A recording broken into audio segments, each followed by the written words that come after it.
Hola, buenos días. Le doy la bienvenida al webinar El otro peligro de la pandemia COVID-19, la infodemia, desmintiendo mitos y creencias, dictado por el doctor José Antonio Boga.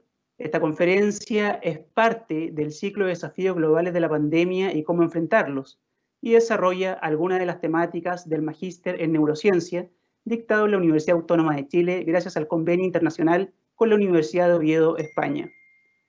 El doctor José Antonio Boga es profesor asociado del Magíster en Neurociencia, programa de doble titulación con la Universidad de Oviedo.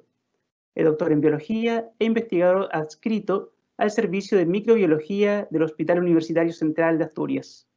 Durante su conferencia pueden ir dejando sus preguntas en el chat que está al costado de su pantalla y las que serán respondidas al final de la presentación. También los invitamos a comentar en Twitter el contenido que se va tratando durante esta instancia, mencionando nuestra cuenta Posgrados UA, la que también dejaremos en este chat. Profesor, hola, buenos días, buenas tardes allá en España. Buenas tardes aquí, buenos días en Chile.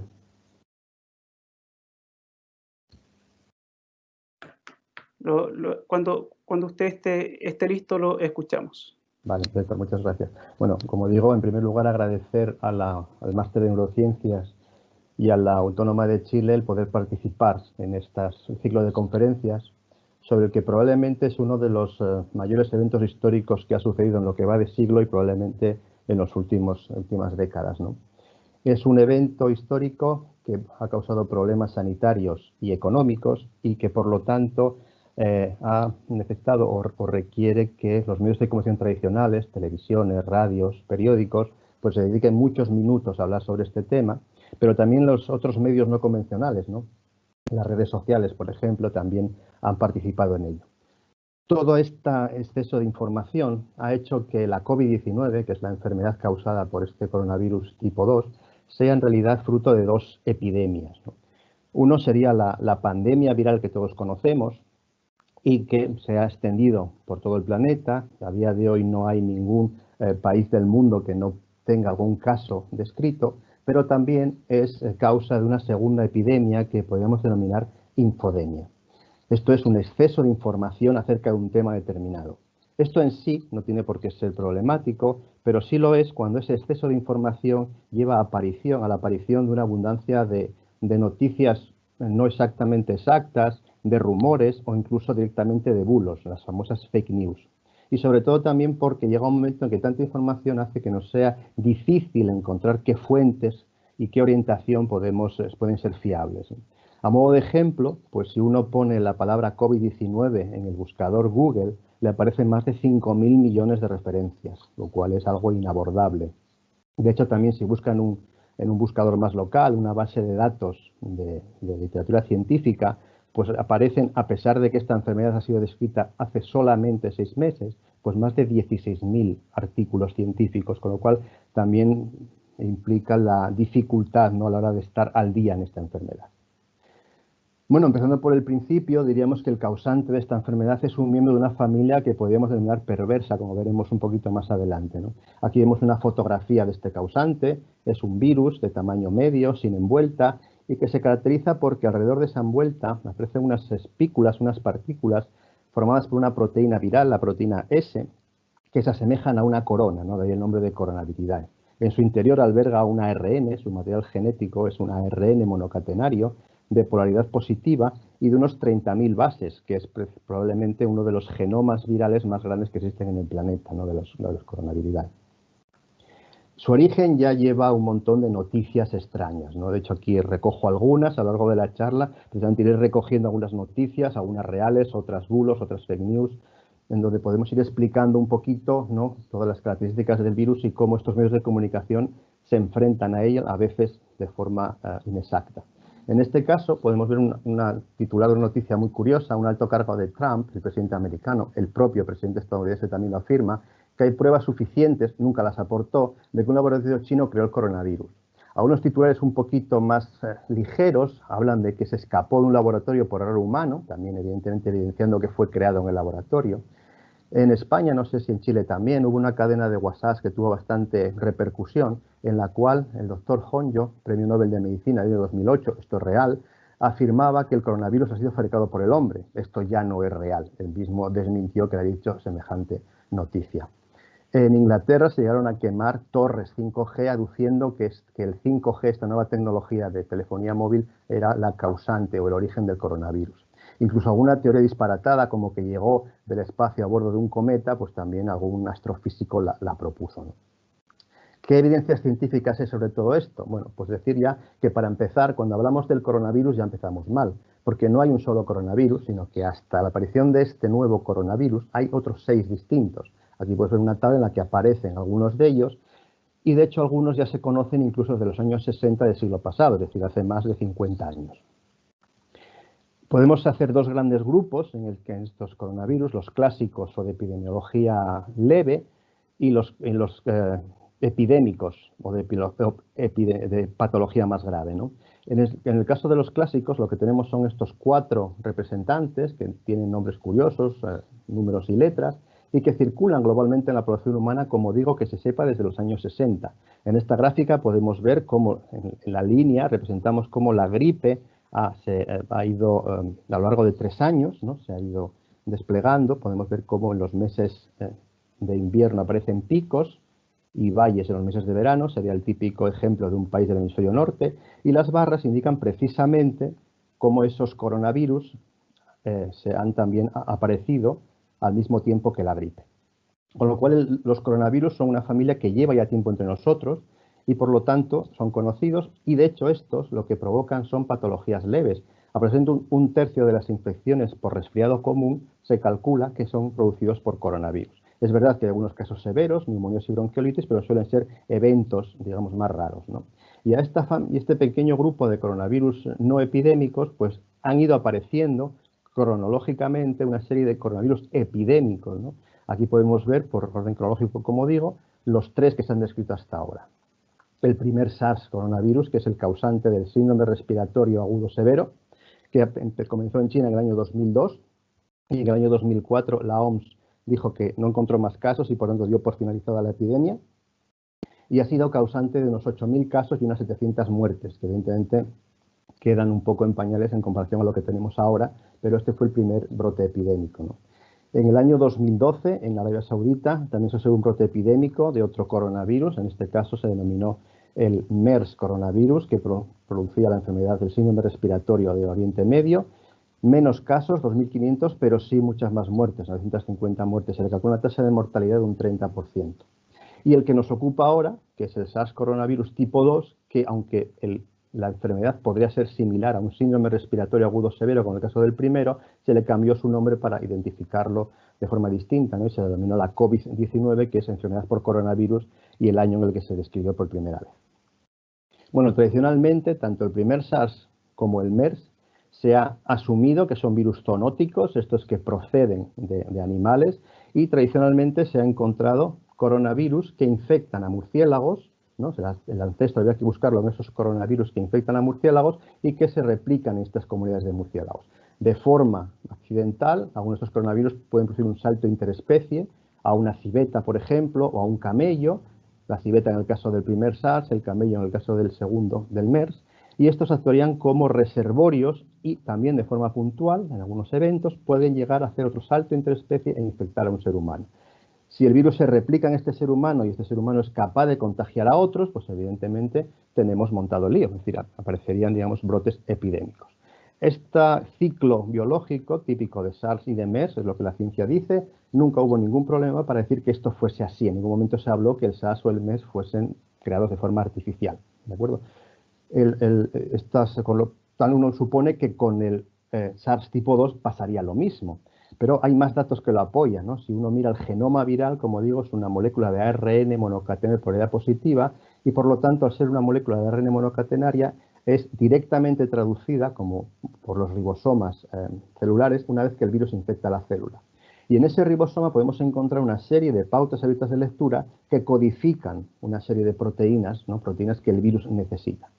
Esas pautas se disponen en ese RNA de una forma determinada y si uno mira en otros coronavirus cómo se disponen esas pautas, vemos que hay una cierta similitud, pero que además en el caso del SARS, esa similitud es mucho mayor con un SARS provenientes de murciélagos. Pero si uno hila un poquito más fino y hace arbolitos filogenéticos en el cual pues compara las secuencias de los coronavirus, el coronavirus de Wuhan, como se llamó inicialmente, con coronavirus de murciélagos, pues también podemos ver cómo hay una gran homología entre esa secuencia nucleotídica del ARN de estos coronavirus tipo 2 con los coronavirus de murciélagos. Si el virus fuese creado artificialmente, lo que tendríamos que ver probablemente es que en esas 30 kilobases que tiene su genoma, lo que veríamos sería a lo mejor 1000, 2000 o 3000 bases que no tendrían homología con coronavirus de murciélagos o con otros coronavirus, sino que a lo mejor, pues imaginemos, ¿no? Podríamos ver fragmentos que tuviesen homología con el ébola, con el VIH, ese tipo de cosas. Y eso no ocurre, ¿no? Por lo tanto, lo que podemos asumir es que el coronavirus tipo 2 ha sido una evolución natural a partir de coronavirus de murciélagos, al igual que fueron los coronavirus epidémicos que le precedieron. Dicho así, pues lo que ocurrió realmente es que en diciembre del 2019, en Wuhan, pues apareció este coronavirus. Se cree que la aparición fue a través de un mercado húmedo, un mercado mayorista de mariscos del sur de China, en Wuhan, como digo, que se hizo tristemente famosa. Y en estos mercados húmedos lo que ocurre, que son mercados de una gran extensión, y hay una estrecha relación entre animales muertos, animales vivos y seres humanos que los que comercian con ellos los van a comprar, ¿no? Con lo cual es posible que estos saltos interespecie ocurran de forma habitual y probablemente esto es lo que ha pasado en este caso. Bien, en cualquier caso, el origen fue el coronavirus de un murciélago. En este caso el reservorio es desconocido, aunque el pangolín tiene muchos boletos para ser el que causante, digamos, de ese salto entre murciélago y humanos. Pero lo cierto es que en diciembre del año 2019 aparecieron los 7 primeros casos. Poco más de un mes después ya se descubrió que era un nuevo coronavirus. Esto es importante porque se ve que han funcionado bien las tecnologías, ¿no?, de diagnóstico viral. Y luego ya pues apareció el primer muerto el 9 de enero. 61 años, ya aventuraba un poco lo que podía ser esta enfermedad, ¿no?, en cuanto a mortalidad. El 21 de enero, primer caso en Estados Unidos, después un primer caso en Europa, en Francia, final de mes en España, La Gomera, un turista alemán que fue a veranear a las Islas Canarias. El 26 de febrero, el primer caso en América Latina, en Brasil, y el 3 de marzo, pues el primer caso en su país, ¿no?, en Chile. De esos primeros casos, evidentemente, tenemos a lo que se observa en la diapositiva, ¿no? Podemos ver cómo se ha extendido por todo el planeta e incluso la OMS habla de epicentros, ¿no? El primer epicentro sería China, el segundo epicentro fue Europa, fundamentalmente Italia y España, el tercer epicentro es Estados Unidos y ahora, desde hace poquito, pues se calcula que el cuarto epicentro puede ser precisamente América Latina, siendo Brasil un foco importante que ocupa el segundo lugar. El resultado de todo esto son más de casi 6 millones de casos confirmados y 350.000 muertes, básicamente a día de hoy, ¿no?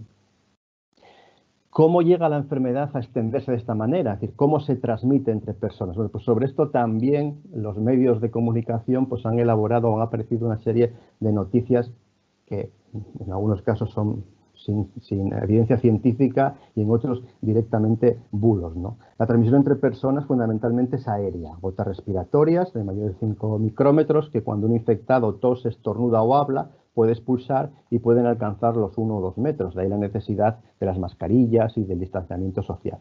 También puede ser importante el papel de los fomites, es decir, esas gotitas se depositan sobre objetos contaminados y cuando tocamos no lavamos las manos, las llevamos a la cara y nos podemos contaminar. El papel de los aerosoles es discutible y además creo que la última conferencia que se va a dar en estas charlas es por parte de la doctora Galán y que os hablará probablemente sobre ello. Y también recientemente se han descubierto en heces, con lo cual la transmisión fecal-oral, la otra gran sistema de transmisión viral, también podría tener un cierto papel, aunque está todavía en entredicho. Por supuesto, no se transmite mediante el sexo, no hay ninguna evidencia clara que haya aislado, por ejemplo, el virus en semen, ¿no? Tampoco los mosquitos no son arbovirus, la familia coronavirus no tiene arbovirus, no se transmiten por picaduras de mosquitos, como puede ser el dengue, por ejemplo, el Zika, en absoluto, ni ningún otro insecto, garrapata o similar. Y el papel de las mascotas también quedó en entredicho a veces, ¿no? Es evidente que es un virus zoonótico, por lo tanto es un virus acostumbrado a saltar entre especies, de hecho así ocurrió, por lo tanto es posible también que perros, gatos e incluso se asombraba el titular con bisones puedan ser infectados. Los bisones, por ejemplo, son un grupo de animales que se utilizan para la gripe, por ejemplo, con lo cual es normal que también se puedan infectar con este tipo de virus. Pero el papel de los animales domésticos en la transmisión no está nada claro y es bastante limitado. Otros titulares también vienen dados por el hecho de que, vale, en una epidemia lo que ocurre es que necesitamos tener ciertos números, como dice aquí, ¿no? Números para entender cómo evoluciona la epidemia. Entonces hemos hecho también titulares en los que pretenden explicar cuáles son estos números. Aquí un titular en la Argentina hablaba de la duplicación del virus se da cada 33 días. Bueno, en realidad el virus se duplica, evidentemente, pero no cada 33 días. Lo que se duplica es el tiempo de duración de casos, es decir, cuánto tiempo ocurre para que los casos se vayan doblando. Pasemos de 2 a 4, de 4 a 8. Si ese tiempo va aumentando, pues es evidente que la epidemia puede ir desapareciendo. Si ese tiempo se va acortando, tenemos un problema porque llegará un momento en que se producirá una explosión. Otro número importante es el número básico de reproducción. Esto es el número de infectados que puede dar lugar un solo infectado. Es decir, una persona que esté infectada, ¿a cuántas personas puede infectar este, ¿no? En el caso del SARS se calcula que condiciones normales hablan de 2 a 5. No es excesivamente alto, teniendo en cuenta que ha habido otros virus que tienen números de reproducción mucho más altos, como el sarampión y la tosferina, el 12. Otros titulares, ¿no?, afirman que un individuo asintomático puede contagiar hasta 400 personas. Este es un titular que es una de esas noticias que son ciertas, pero con peros, ¿no? ¿Por qué? Porque no es cierto que todos los individuos infectados asintomáticos no puedan contagiar a 400 personas, entonces sería un auténtico lío. Pero sí es cierto que existen en todas las epidemias lo que se llaman los supertransmisores, es decir, personas que por alguna capacidad son capaces de transmitir la infección a muchos pacientes. Un ejemplo para que se pueda entender esto es lo que ocurrió con el doctor Liu Yanlun, un médico de China, el cual, infectado, se fue a un congreso médico en Hong Kong y se albergó en un hotel, el Hotel Metrópole, en el febrero de 2003. Él vivía en la habitación verde y cuando se miró cómo se podía haber extendido la enfermedad, se observó que todas las personas que vivían en estas habitaciones azules también resultaron infectadas. Muestras ambientales tomadas en el hotel observó que había una alta carga viral, digamos, en las zonas cercanas a su habitación y en la zona de las escaleras y el ascensor. Es decir, que estas personas probablemente fueron infectadas por el doctor Yanlun y esas personas regresaron a sus países de origen después del congreso, con lo cual la transmisión de la enfermedad pues se incrementó por este motivo, ¿no? Pongo aquí al doctor Carlo Urbani, que en aquellos momentos, en el 2003, estaba precisamente en Vietnam y fue uno de los que avisó a las autoridades vietnamitas de que algo estaba pasando y gracias a él se pusieron ciertas medidas que evitaron que la enfermedad o que la epidemia fuese a más, ¿no? Desgraciadamente le costó su vida, murió en el año 2003 y sirva de homenaje, digamos, a los cientos de sanitarios que han fallecido durante estas epidemias. Otra parte de esta enfermedad son los síntomas y de hecho han aparecido tablas, indicaciones de cómo uno puede, basado en los síntomas, decidir si tiene COVID o resfriado o gripe, que es lo que ya nos aparece en tablas como estas, ¿no? Bueno, evidentemente estas tablas no sirven para nada. Los síntomas típicos del coronavirus, fiebre, tos y disnea, vemos aquí un porcentaje de pacientes que lo padecen. Un 68% fiebre, pero quiere decir que hay un 30 y pico por ciento de pacientes que no tienen fiebre, con lo cual hacer un diagnóstico sintomatológico en este caso es absurdo, sobre todo además en virus respiratorios. Los virus respiratorios, hay muchos virus respiratorios y producen sintomatología similar, ¿no? Con lo cual es difícil. Y además es difícil porque además la OMS ha incrementado el número de síntomas, ¿no? Ha añadido escalofríos, dolor de garganta. En el caso de síntomas neurológicos, que bueno, serían interesantes para el máster de neurociencias, pues vemos que hay pacientes que tienen mareos, alteraciones de nivel de conciencia, ataxias, epilepsias, a porcentajes muy bajos, pero también la puede producir, neuralgias, ¿no? También. Y también, por ejemplo, vemos hiposmia, anosmia o hipogeusia, disgeusia, esto es pérdida parcial o total del gusto y del olfato. Curiosamente, estos síntomas también se observan en otros virus, no son específicos de COVID, pero sí es verdad que estos síntomas, en el caso de un paciente durante la pandemia, eran unos buenos predictores de que ese paciente efectivamente estaba infectado, ¿no?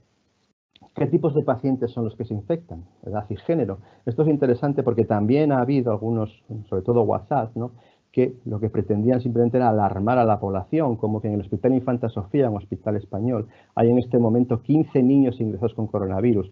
WhatsApps como estos de otros hospitales de España también circularon, ¿no? En ningún momento hubo 15 niños y lo único que crean son alarma social, sobre todo evidentemente para los padres con niños pequeños. De hecho, si vemos cómo se reparten los casos en el caso de esta enfermedad, vemos cómo a partir de 20 años sí que podemos tener infectados, pero por debajo de 20 adolescentes y niños prácticamente no hay casos, ¿no? Los hospitalizados tenemos incluso que subir un poquito más la curva, es a partir de 40 años cuando ya, digamos, el número de hospitalizados aumenta. ¿Quién requiere la UCI? Pues aquí seguimos subiendo la curva, ya hablamos de pacientes que superan los 60 años. Y en cuanto a las muertes, pues ya todavía más, ¿no? 60, 70 años, digamos que es la edad en la que este virus es más grave y puede provocar la muerte del paciente. ¿Por qué? Bueno, hay varias teorías, no quedan muy claras, ¿no? Uno es que en esa población hay una mayor prevalencia de comorbilidades, esto es, que presentan otras enfermedades. Un porcentaje altísimo, 80-90% de los muertos, además de COVID, tienen otra enfermedad, fundamentalmente cardiovascular, diabetes, enfermedades respiratorias. También los ancianos presentan una mayor concentración de AC2. AC2 es el receptor al cual se une el virus para penetrar dentro de la célula y parece ser que en este caso sí que tiene una mayor concentración de receptor y por lo tanto puede explicar que se infectasen más, ¿no? Inmunosenescencia, o el sistema inmune de los ancianos pues no funciona como el de una persona joven, o también la vida en residencias cerradas, es decir, el contagio cuando uno vive en un ambiente cerrado es más fácil que ocurra que cuando vive en una residencia en un espacio abierto, ¿no? El diagnóstico también es problemático, lógicamente, y ha habido de todo, ¿no? Digamos, una especie de autodiagnósticos como este, en que expertos de Taiwán, no dice más, nos aconsejan un simple autoexamen, ¿no? Inhalamos profundamente, sostenemos respiración 10 segundos y si no tosemos, no estamos contagiados. Bueno, evidentemente, esto, aparte de ser una tontería, pues no es así como se diagnostica el COVID, ¿no? Para diagnosticar el COVID lo que tenemos son varias pruebas distintas basadas fundamentalmente en esto.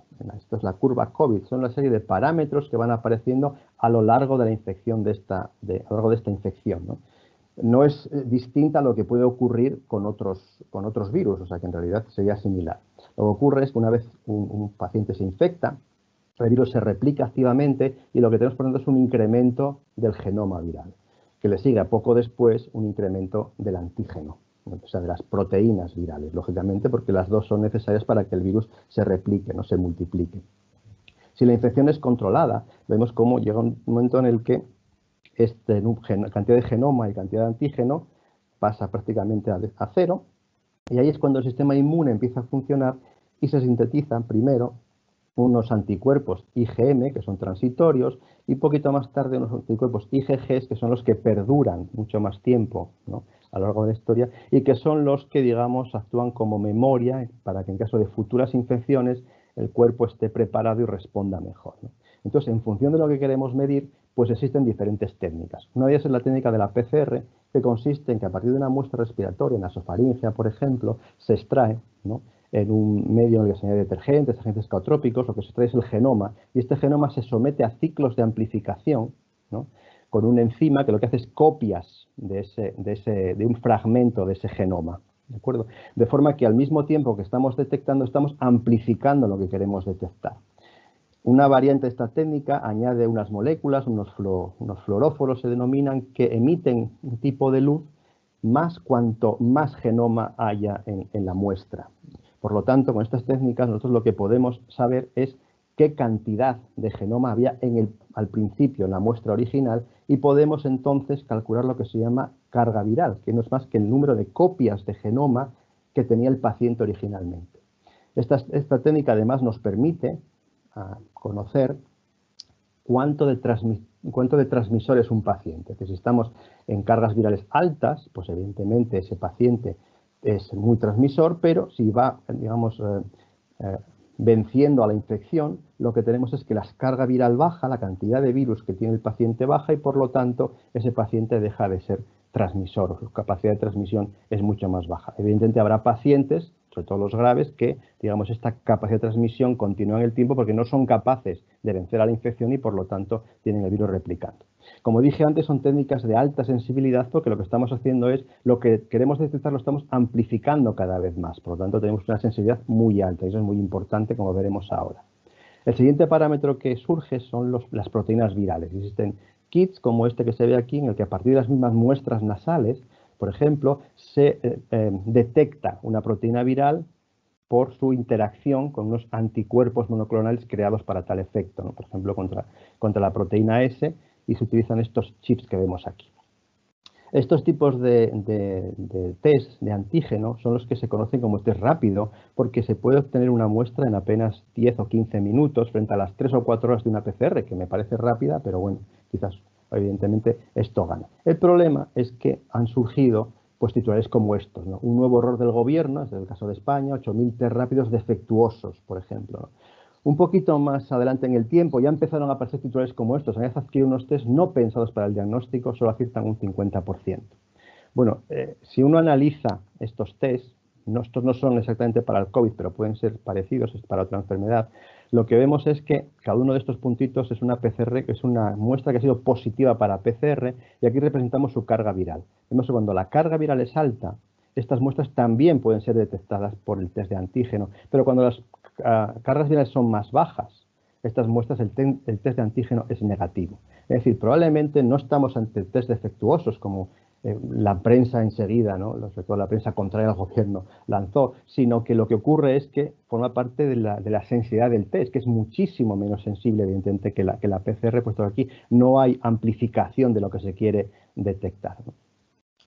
Otro tipo de test que ya no detecta ninguna parte del virus, es decir, ni genoma ni proteína, pues son los test de anticuerpos. En este caso, pues son chips parecidos a los anteriores, en el cual lo que se detecta es la presencia de las dos inmunoglobulinas que vimos antes, ¿no? La M y la G.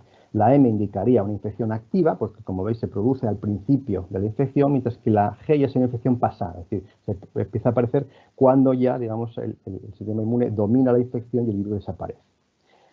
En resumen, si ahora colocamos la curva COVID en función de los test que tenemos, vemos que, bueno, pues empezaríamos con una PCR si queremos diagnosticar presencia de genoma, es decir, al principio una IgM, una IgG. Por lo tanto, ante preguntas de cuál es el mejor test del coronavirus que algunos medios de comunicación se hacen, pues no hay ningún test mejor del coronavirus, solo depende de para lo que uno quiera, porque es posible que existan todos los resultados, es decir, desde una PCR positiva y todo lo demás negativo, implicaría que estamos en una fase inicial de infección, hasta pues PCR IgM negativa, IgG positiva, que estaríamos ya en una fase de resolución de la infección en donde el paciente, en este caso, pues ya en principio está curado y lo que tiene es que está inmunizado. Y caben, por lo tanto, cualquier resultado intermedio en función de dónde nos coloquemos dentro de la curva COVID. Podemos colocar al paciente exactamente dentro de esta curva en función de estos resultados, ¿no? Por lo tanto, no hay test mejor ni peor, sino simplemente depende para qué lo queramos utilizar.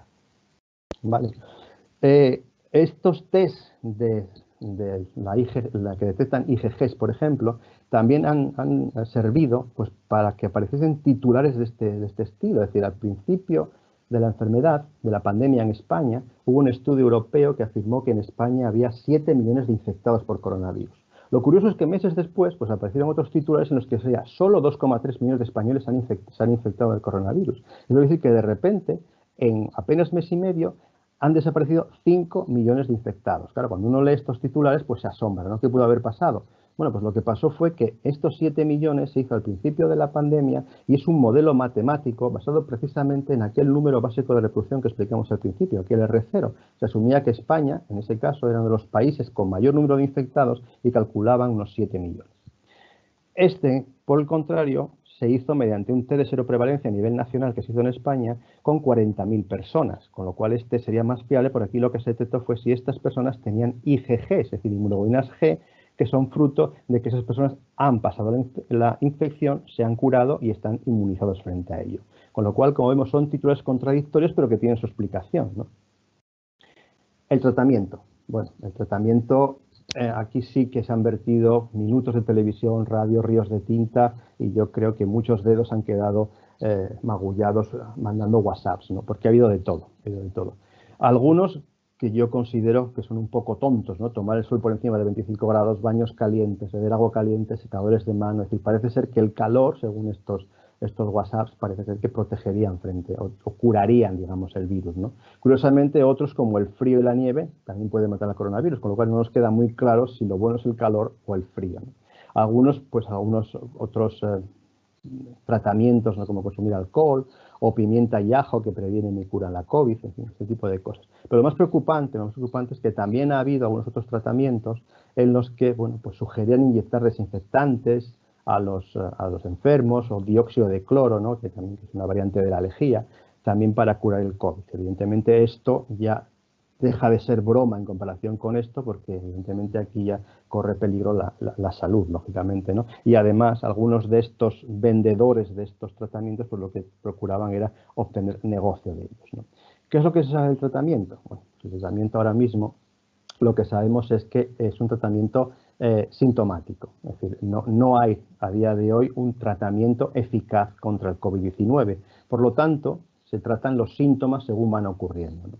Es decir, beber líquidos, descansar y ya dependiendo de la gravedad, pues puede ser que con esto sea suficiente en los casos de sintomatología leve o bien que en los casos más graves pues necesitemos oxigenoterapia, soporte respiratorio, ¿no?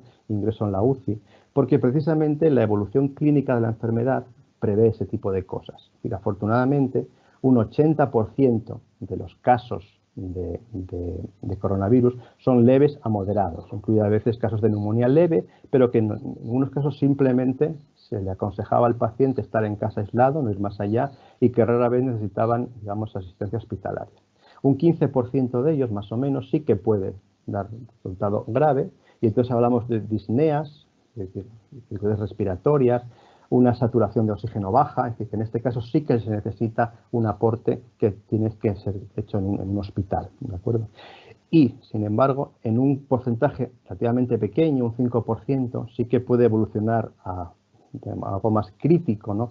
Insuficiencias respiratorias, shock sépticos, incluso que pueden llevar al fallo multiorgánico, que puede desencadenar la muerte del paciente. En este caso lo que tenemos son pacientes que requieren evidentemente su traslado a UCI, a unidades de cuidado intensivo, y además suelen ser pacientes que pasan mucho tiempo en la UCI, ¿no? Con lo cual pues es un problema esta fase precisamente es eso, la utilización de los recursos sanitarios durante mucho tiempo por pocos pacientes, con lo cual utilizas las UCIs enseguida, ¿no? Y ahí el confinamiento posterior que vino. Este tipo de tratamientos también tuvo algunos titulares a veces contradictorios, ¿no? En unos hablaban de que los respiradores, una carrera desesperada, ¿no? por obtenerlos precisamente para el tratamiento de estos pacientes críticos, mientras que otros lo que hablaban es que, bueno, que los respiradores pueden ser causantes de muertes en un estudio estadounidense, un estudio que evidentemente está en entredicho, ¿no? Con lo cual pues podemos llegar a esto. El tratamiento eficaz, evidentemente el tratamiento eficaz, como digo, no existe, pero afortunadamente la ciencia, digamos, ha desvelado los secretos, digamos, del ciclo biológico del coronavirus, el cual, como vimos, pues se une a una proteína de la membrana, la AC2. Cuando eso ocurre, entra en el interior, el ARN mensajero se libera y es traducido directamente por los ribosomas celulares para dar lugar a una serie de proteínas que son utilizadas por el virus. Una de esas proteínas es una ARN polimerasa que hace copias de este ARN para obtener los ARNs, digamos, hijos, ¿de acuerdo? Una vez que tenemos los ARN hijos y también tenemos las proteínas virales, pues todas estas se autoensamblan, ¿no? A través del aparato retículo endoplasmático, aparato de Golgi, y salen en vesículas mediante endocitosis y se cierra el círculo.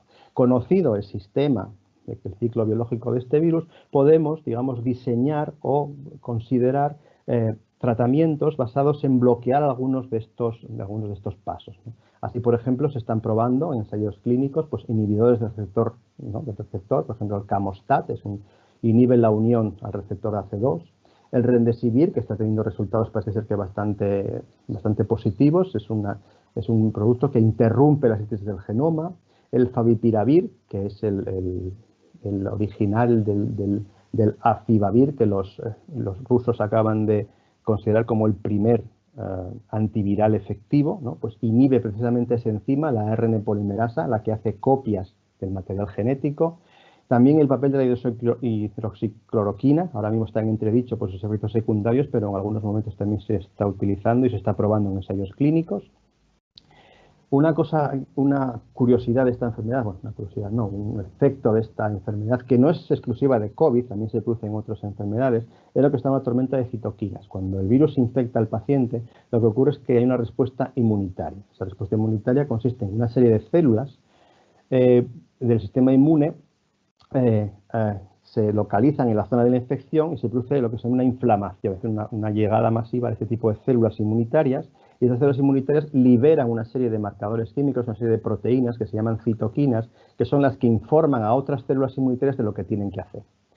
Desgraciadamente, si la infección no es controlada, se produce una sobreexpresión de estas citoquinas, ¿no? Que además proinflamatorias, que hacen llegar a esa fuente de infección más células inmunitarias, por ejemplo macrófagos, que liberan una serie de enzimas cuyo objetivo es matar a las células infectadas, pero que, digamos, se pasan de frenada, ¿no? Es una inflamación exagerada, una respuesta inmune exagerada, y lo que ocurre es que esas enzimas, en vez de matar a las células infectadas, daña al órgano, produciendo lo que se llama el fallo orgánico, que puede llevar a la muerte del paciente. Es decir, en este caso, como digo, ocurre también con otras enfermedades, pues lo que ocurre es que la causa final de la muerte no es de forma directa al COVID, es de forma indirecta, evidentemente, sino que la causa final, desgraciadamente, es un exceso de respuesta inmunitaria frente a esta infección. Con lo cual, pues existen algunos fármacos como el tocilizumab, que es un anticuerpo monoclonal precisamente contra uno de estos interleuquinas, que puede tener cierta ventaja como antiviral, ¿no? Y recientemente, pues también han aparecido en la prensa historias como esta, de una chica que se curó de coronavirus con plasma convaleciente. Bueno, si vemos la curva COVID, podemos ver cómo los pacientes que ya se han curado, pues como vemos, han generado una serie de anticuerpos que los tienen en su plasma, y pues es posible que este plasma de estos pacientes que ya han superado la enfermedad se les puede extraer y se les puede, digamos, suministrar a pacientes infectados, y parece que los resultados, aunque están todavía haciendo ensayos clínicos, parece que los resultados son bastante halagüeños, ¿no? La prevención, bueno, en espera evidentemente de un tratamiento, pues lo que tenemos que evitar por todos los medios es que la epidemia, si hay que controlar la epidemia, tenemos que evitar que la epidemia se siga expandiendo.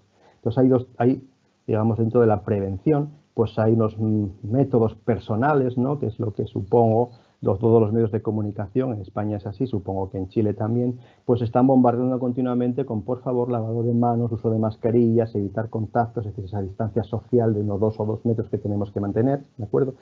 Pero que pueden llegar incluso a prevención, incluso a más fuertes, ¿no? Como cierre de instalaciones. Lo primero que se cerró en España, por ejemplo, fueron los colegios, o incluso al aislamiento, al confinamiento de grupos de riesgo, o incluso de toda la población. Aquí en España pues hemos estado prácticamente aislados, digamos, confinados en nuestras casas, salvo excepciones, pues prácticamente 50 días, ¿de acuerdo? Sobre el uso de mascarillas, pues también la prensa o los medios de comunicación, la televisión, se han, bueno, pues en algunos momentos dado señales confusas, ¿no? Frente a noticias como que la mascarilla solo la deben emplear personas que están infectadas, aparecen otras como que no salgas de casa sin colocarte mascarilla. Uno no sabe muy bien a qué atenerse, sobre todo cuando ve titulares como que usar mascarilla puede causar hipoxia, ¿no? E incluso pues ha aparecido un vídeo de WhatsApp en el cual, bueno, una persona con batas, que puede ser un médico o un científico, pues para mejorar la mascarilla pues le pega un salvaslip en el interior de la mascarilla, ¿no? Para reforzar su eficacia, según él. Bueno, ¿qué es lo que recomiendan las autoridades sanitarias? Bueno, pues hay 3 tipos de mascarillas: higiénica, quirúrgica y autofiltrante, ¿no? La higiénica debe ser utilizada por personas sin síntomas, ¿de acuerdo? Salimos a la calle, no tenemos síntomas, no estamos infectados y por lo tanto tendremos que usar ese tipo de mascarilla higiénica, digamos, para autoprotección. En el caso de personas con infección por coronavirus, pues en este caso ya iríamos a las quirúrgicas, ¿no? Un poquito más de protección. Y sin embargo, las autofiltrantes, estas FFP2 o FFP3 con filtros y todo esto en teoría ya estaría dedicado solamente a personal sanitario que atiende a casos de infección y sobre todo a personal que va a estar implicado en un tratamiento íntimo con el paciente, ¿no? Por ejemplo, broncoscopia, ese tipo de cosas, de maniobras invasivas que le pueden producir, evidentemente, que expela, ¿no? Partículas virales y por lo tanto sería. Pero en principio, para cualquiera de nosotros que sale a la calle habitualmente, no haría falta una mascarilla de este tipo, ¿no? Las vacunas, bueno, las vacunas también son evidentemente el objetivo, ¿no? De hecho, bueno, pues aquí también ha habido ríos de tinta, minutos de televisión, a veces digamos que nos dejan un poquito fuera de juego, ¿no? Avifavir, una vacuna bionasal, bueno, la Avifavir es un derivado del favipiravir, aquel antiviral que vimos, no es una vacuna, por tanto, a veces se confunden ambas cosas, pero hay que quedar claro lo que es tratamiento de lo que es vacuna. Noticias como que Bill Gates reconoce que miles de personas morirán con la vacuna, pues tampoco ayudan mucho, digamos, a tranquilizar a la población. Yo creo que esto es absurdo. Nos llevamos vacunando de otros virus mucho tiempo y desde luego nadie se ha muerto por una vacunación en forma de miles de personas, ¿no? ¿Cuándo tendremos la vacuna? Claro, es algo importante. A titulares como que en septiembre circulará la primera vacuna, pues vienen otros como que habrá varias vacunas, pero ninguna estará lista antes de un año, con lo cual no sabemos muy bien a qué atenernos. Bueno, pues lo que dice la tecnología es lo siguiente: las vacunas, desgraciadamente, pues llevan un periodo de tiempo bastante grande, ¿no? Entonces llevan una fase de desarrollo que consiste en una etapa de exploración, en la cual es una investigación básica, se hace en el laboratorio, porque hay que identificar la composición de la vacuna. ¿Qué queremos introducir en la vacuna? ¿Qué antígenos, digamos, son aquellos, qué proteínas virales, por ejemplo, son aquellas que crearán una buena inmunización en el paciente, ¿no? Diseñar la vacuna. ¿Qué tipo de vacuna vamos a hacer? ¿Virus inactivados, muertos, proteínas recombinantes? Es decir, virus recombinantes, ese tipo de cosas, y desarrollar la vacuna. Es decir, esto es un trabajo de laboratorio, ¿no?, en el que pues, se hace en tubos de ensayo, en un laboratorio. Una vez que uno ya ha diseñado esta vacuna, pues tiene que probarla, tiene que ensayarla, ¿no? Entonces hay como dos grandes estudios. Uno, los preclínicos, que son los que utilizan animales o cultivos celulares para ver precisamente la toxicidad de la vacuna, ¿no?, ver si los animales se mueren o no cuando se inmuniza con esta vacuna o las células, y suele durar pues en principio de 3 a 4 años. Y una vez que eso está probado, ya entramos con ensayos clínicos con humanos. Primero con pocos humanos, fase 1, 20, 50 personas, ¿no? Luego ya más, fase 2 e incluso miles en la fase 3. Es decir, vamos subiendo porque cada uno va mirando diferentes cosas. Aquí mira la dosis adecuada, aquí mira la eficacia, aquí mira si se producen efectos adversos de baja incidencia, ¿no? Imaginemos que, pues eso, que la vacuna tiene un efecto secundario de un 2 por cada mil vacunados. Pues entonces necesitamos tener miles para llegar a alcanzar ese nivel. Como vemos, desgraciadamente, todos estos pasos llevan su tiempo. ¿Se pueden acortar? Pues se pueden acortar en principio, pero no excesivamente, con lo cual, bueno, pues hay ciertas vacunas que ya son más prometedoras que otras, pero que no obstante deberían de pasar por estas fases antes de ponerla a la venta, ¿no? Y ahora mismo pues hay más de 100 vacunas que están digamos, en distintas fases, ¿no? De ellas en fase 1 hay 5 de ellas, como vemos aquí, y cada una de ellas está, digamos, diseñada de una manera distinta, ¿no? Una de las que está más avanzadas es una vacuna basada precisamente en una infección con ARN, con un fragmento de ARN del genoma del virus. Están basadas otras que es un adenovirus recombinante, por ejemplo, y otra que es un virus inactivado en este caso. Son las que están más avanzadas en fase 1, fase 2, y parece que tienen resultados bastante aceptables, ¿no? También se habla de que habrá varias vacunas. Es evidente que, bueno, está por ver que una vacuna sea capaz de proteger a todas las posibles cepas que estén circulando, o si por el contrario ocurrirá como en el caso de la gripe, que como sabemos necesitamos vacunarnos periódicamente porque las cepas que circulan van variando, ¿no? Entonces, algo que también tendríamos que tener en cuenta. Bien, y mientras esperamos a que venga esta vacuna, pues bueno, ¿qué es lo que nos depara el futuro, ¿no? Pues ahora lo que hay que hacer es controlar la infección, es decir, lo que se llama aplanar la curva. Aquí podemos ver la curva de casos en España, vemos que efectivamente ya la hemos aplanado, ya prácticamente ocurren muy pocos contagios, aunque siga habiendo. En Chile, en su país, vemos que, bueno, está comenzando a aplanar la curva, y para que esto ocurra, pues evidentemente confinamiento, medidas sociales de alejamiento, mascarillas, lavado de manos y test, muchos test para tratar de descubrir esos focos, ¿no? Cuando esto ocurra y antes de que llegue la vacuna, pues habrá una nueva normalidad, ¿no?, en la que viviremos bajo ciertas medidas de prevención, evitando posiblemente olas futuras. Y sobre esto, pues también la prensa tiene sus discrepancias, ¿no? Titulares como tenemos 6 meses para prepararnos porque esa segunda ola es inevitable, a otros como que la OMS dice que esa segunda ola es evitable, ¿no? Entonces, bueno, no sabemos bien a qué atenernos, son opiniones y veremos qué es lo que nos depara el futuro, pero va a depender también en gran medida de cómo nos comportemos nosotros. Los tratamientos efectivos, bueno, pues evidentemente a día de hoy hay bastantes ensayos clínicos, esperemos que en plazo de tiempo breve consigamos algunos sean positivos. Parece que la Civavir, Rusia ya lo ha considerado como el primer antiviral efectivo, veremos que sea así. Las vacunas, como vemos, pues hasta que nos llegue una vacuna, pues habrá que esperar, ¿no? Ya empiezan a haber titulares de qué ocurre si no solo es una vacuna contra el COVID-19. Bueno, pues tendremos que convivir con la enfermedad, evidentemente, tenemos que seguir estas medidas de protección personales, y es lo que hay hasta que, digamos que toda la población tenga una cierta inmunidad natural, ¿no? Pero, por supuesto, lo que tiene que quedar claro de esta epidemia es que en el futuro probablemente vendrá otras epidemias y tenemos que aprender de esto. Tenemos que, cuando llegue ese momento, haber aprendido de lo que estamos viviendo ahora para que cuando llegue esa, no enfrentarnos a algo tan terrible como lo que está pasando, ¿no? Y ya empieza a haber titulares de en busca del virus de la próxima gran pandemia. Estamos preparados, con lo cual, bueno, pues evidentemente de todo, incluso de lo malo, también salen enseñanzas. Y nada, muchas gracias por su atención y os pongo un logotipo que Solución España, todo va a salir bien. Yo me quedo en casa. Cuídense.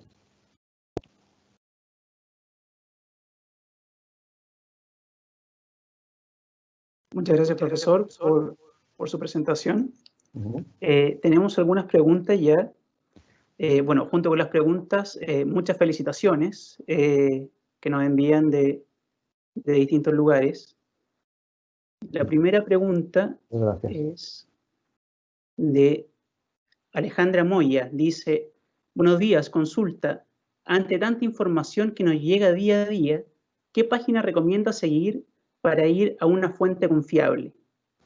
Vale, bueno, a ver, como digo, Google está al alcance de todo el mundo y es un peligro. No sé si conocen el Google Scholar, es una página de Google en el cual cuando uno busca ahí va referencias hacia citas científicas, revistas científicas. Con lo cual, cuando uno hace una búsqueda en uno de estos buscadores tipo Google, tipo Yahoo, yo iría más hacia el Google Scholar porque, digamos, te va a derivar hacia páginas que proceden de revistas científicas, por lo tanto, bueno, pues tienen ese marchamo de calidad. Y luego, evidentemente, sí que hay muchas organizaciones, la OMS, por ejemplo, o el CDC americano, el ECDC europeo, que sí que tienen páginas dedicadas precisamente a eso, ¿no? A hablar de los bulos y las mentiras y tratan de desmentir muchas de estas cosas. Entonces, yo iría a páginas de organismos oficiales, ¿no? Pero también tenemos que tener en cuenta que tenemos que ser muy críticos, fundamentalmente porque es un virus muy joven. Es decir, hace 6 meses que lo conocemos. Hasta hace 6 meses no teníamos ni idea de que este virus existía. Hay mucha información sobre él, incluso información científica, pero a día de hoy yo creo que hay más dudas que certezas. Es decir, hay muchas veces que uno oye a un experto en el tema hablar y a veces es difícil cuando está dando una afirmación con esa científica de cuando da una opinión a veces, porque a veces puede dar una opinión basada en su experiencia, pero que, bueno, el virus no tiene por qué comportarse como él espera. Entonces, es una muy buena pregunta porque a veces es muy complicado incluso para los científicos, la gente que nos dedicamos a esto, incluso algunos artículos científicos, según dónde estén publicados, también han sido publicados, luego fueron retirados. Es decir, este es un tema importante. Pero yo iría a páginas, sobre todo de organizaciones sanitarias, probablemente el Ministerio de Sanidad de Chile también tenga una, y me fiaría más de esas páginas con prudencia, porque lo que hoy puede ser una certeza, mañana a lo mejor no lo es. Perfecto. Gracias, profesor. Aquí tenemos otra pregunta de Ana María. Pregunta, ¿qué tan cierto es que tendremos que aprender a vivir con esta enfermedad por varios años? Sí, el factor limitante es la vacuna. Evidentemente, si conseguimos una vacuna eficaz, o vacunas eficaces, claro, porque es lo que decía, ¿no? No sabemos cómo este virus se va a comportar. Hay varios estudios que están secuenciando sus genomas completos, para saber si estamos ante una única cepa mundial o hay varias variantes inmunogénicas, con lo cual a lo mejor tenemos que disponer de varias vacunas, como ocurre, por ejemplo, en el caso de la gripe, que cada año prácticamente hay que cambiarla, en muchos años. Entonces, eso no se sabe.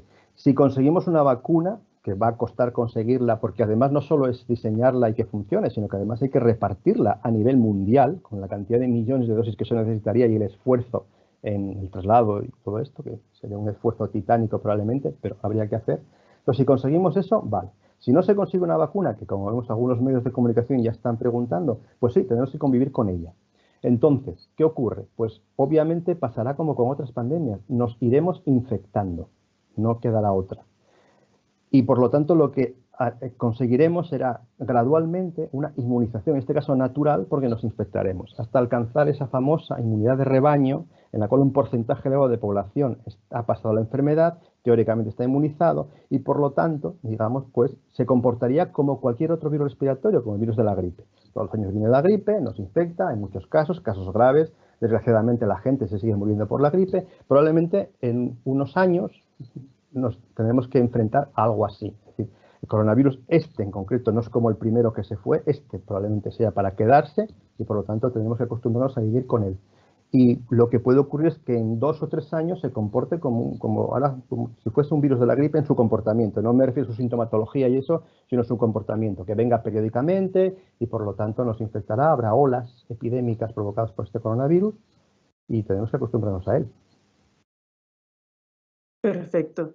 Alejandra Moya nos pregunta, profesor, por otro lado, ¿por qué existen pacientes asintomáticos? Bueno, los pacientes asintomáticos no son típicos de esta enfermedad. Es decir, en toda enfermedad viral hay pacientes asintomáticos. Es decir, son pacientes que se infectan, digamos, que cuando un paciente se infecta, el virus penetra en el interior de sus células y se replica, pero digamos que su sistema inmune es capaz de controlar esa infección. Por lo tanto, no va mucho más allá. Digamos que es durante un periodo de tiempo muy corto, el virus está replicando en el interior del paciente, durante ese momento es infeccioso, pero enseguida su sistema inmune lo controla y por lo tanto desaparece y no, digamos, va más allá, ¿no? Son asintomáticos. Pero no son típicos del COVID. Todas las enfermedades virales tienen pacientes asintomáticos. Cuando vienen los periodos gripales, pues hay gente que pasa la gripe sin saberlo, otros tienen un par de toses y un estornudo y otros desgraciadamente necesitan pues acabar en un hospital, ¿no? Pero la sintomatología es típica de las enfermedades infecciosas. Siempre hay pacientes que por una razón son capaces de controlar la infección bien y no les provocan mayor problema. Perfecto. Por otro lado, acá tenemos a Cristel. Ella pregunta, buenos días, doctor. Se ha dicho en varios medios de comunicación que se debe desinfectar los alimentos con cloro y agua. ¿Es efectivo esto y qué recomendaciones nos da para desinfectar el hogar? Bueno, a ver, la desinfección de los alimentos, sobre todo los que vamos a comer crudos, siempre está bien. ¿Eh? Cuando uno desinfecta por las verduras o las frutas, hay de hecho en el comercio preparadas para añadirle exactamente lejías, digamos, rebajadas, ¿no? Con lo cual, limpiar los alimentos siempre está bien. En este caso, lo que se observa es que el coronavirus, efectivamente, como dije antes, se deposita sobre superficies, ¿no? Y el tiempo que duran esas superficies, hay algún estudio, pero no está muy claro porque depende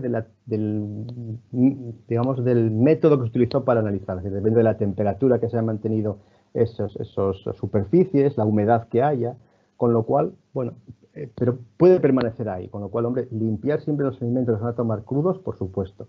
Y en cuanto a cómo limpiar el hogar, pues lo mismo, es decir, la lejía. La lejía es milagrosa en este aspecto. Quiero decir, una limpieza típica, no solo para el COVID, sino para cualquier infección, es la forma que hay de controlar brotes epidémicos, por ejemplo, eh, por otros patógenos, pues la limpieza exige la lejía. Perfecto.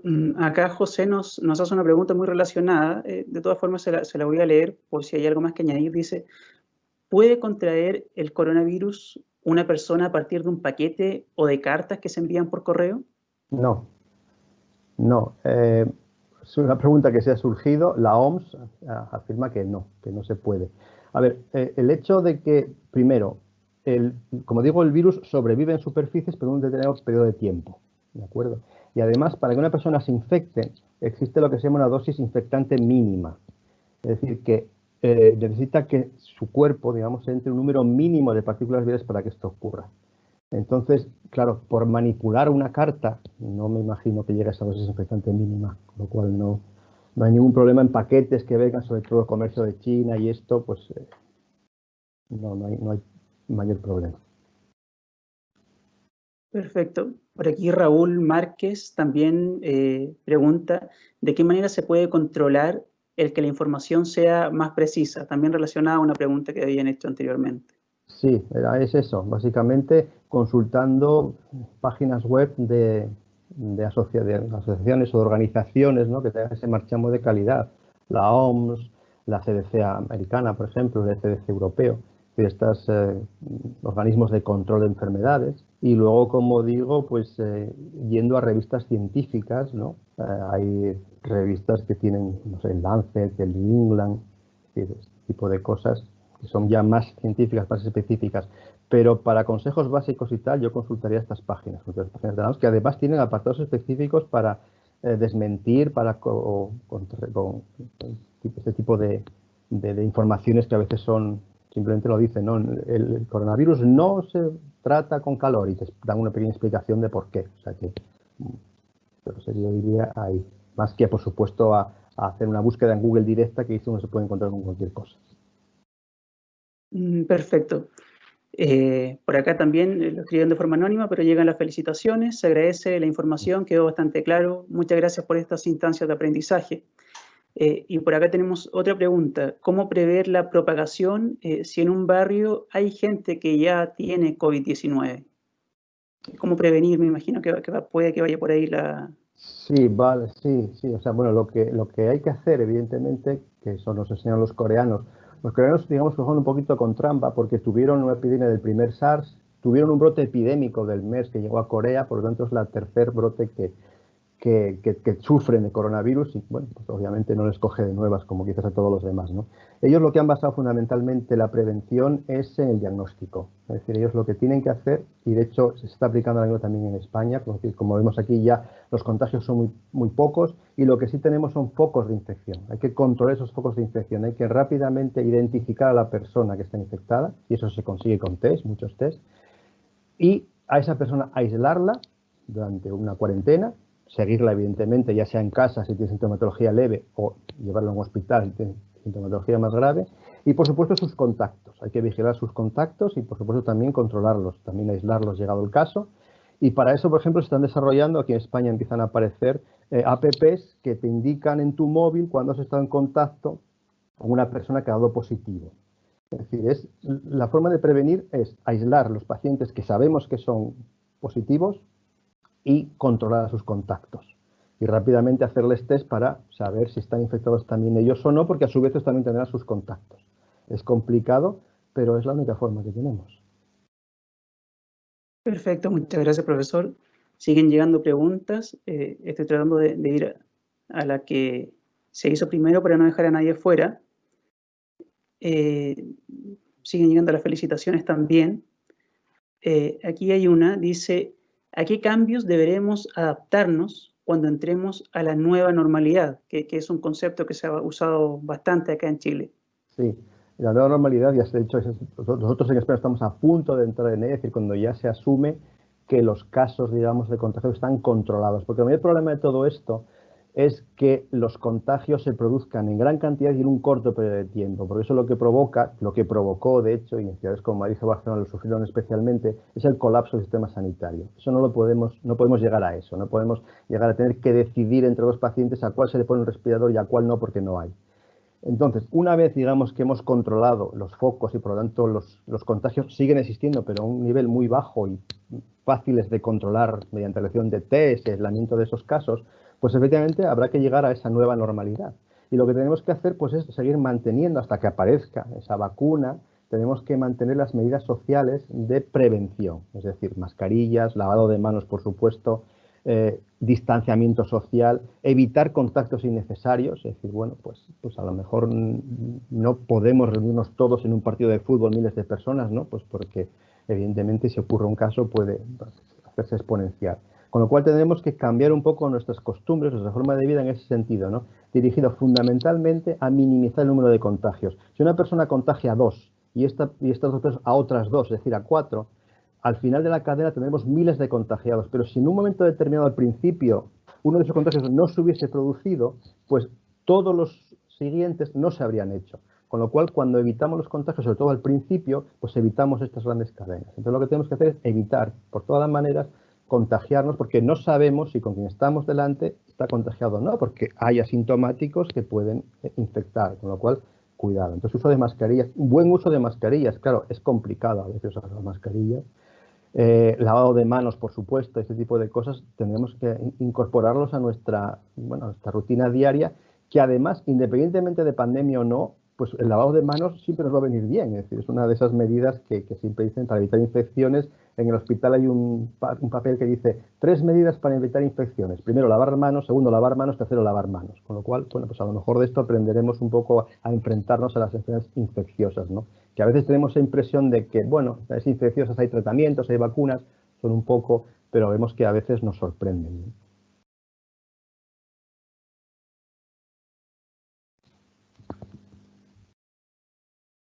Sí, no te oigo. Tienes el micrófono. Ah, Profesor, muchas gracias. Ahí sí está el micrófono apagado. Ya nos estamos acercando al final de esta conferencia. Nos está encontrando el tiempo. Sin embargo, quisiera leer también esta pregunta de Elena Jiménez, que pregunta por el tema de los guantes. Dice, ¿es recomendable usarlos? ¿Ayudan o no ayudan? Muy buena pregunta. Yo no los he puesto, como ven, en la charla. Sí, he puesto mascarilla, lavado de manos. Los guantes ayudan, pero hay que saber utilizarlos muy bien. Hay que saber ponerlos y sobre todo hay que saber quitarlos, cosa que no es fácil. Pero además lo importante no es tenerlos de forma perpetua, porque entonces se convierte en una segunda piel. No me sirve de nada si toco un objeto contaminado, en vez de tocarlo con la mano, los toco con los guantes, pero luego esos guantes me los llevo a la cara. Es decir, los guantes serían útiles si reponemos continuamente esos guantes, pero realmente serían útiles como sustituto del lavado de manos. Un buen lavado de manos no hace falta tener los guantes, porque digamos que a veces son contraproducentes si no se saben utilizar bien, precisamente por eso, porque se convierte en una segunda piel y al final es como si tuviésemos las manos desnudas en lo que con los guantes encima. Entonces, sí, si se saben utilizar bien. Como es complicado, yo diría que no y lavado de manos, sobre todo lavado de manos. Perfecto, muchas gracias, profesor. Esperamos que tratamos de responder la mayor cantidad de preguntas que teníamos. Esperamos que no se hayan quedado con dudas o se hayan quedado con muy pocas. De todas formas, les recordamos que esta conferencia completa quedará grabada. Pueden encontrarla una vez terminando esta sesión a través de este mismo link. Sin embargo, ya mañana pueden encontrarla en nuestro canal de YouTube, Posgrados Universidad Autónoma de Chile.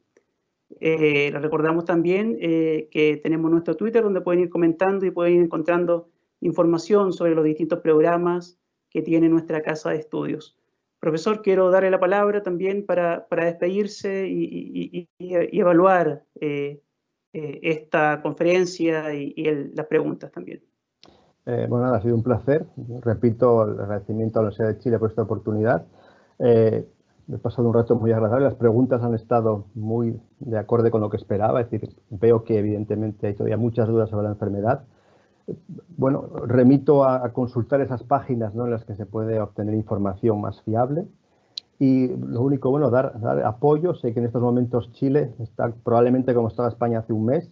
Y simplemente recordarles que de esto se sale y que, bueno, cumple las medidas que seguro el gobierno chileno ha indicado y que, bueno, esperemos vernos cuando esto pase, pero que también, repito, nos sirva de recordatorio para que, bueno, enfrentarnos a posibles pandemias que probablemente vengan. Perfecto, muchas gracias, profesor. A todos los asistentes también los dejamos invitados para el 10 de junio a la conferencia de la doctora Carmen Adams, COVID-19, Reinventar la Ciudad. Agradecemos a todos ustedes su presencia y que tengan un muy buen día. Nos estamos viendo. Hasta luego.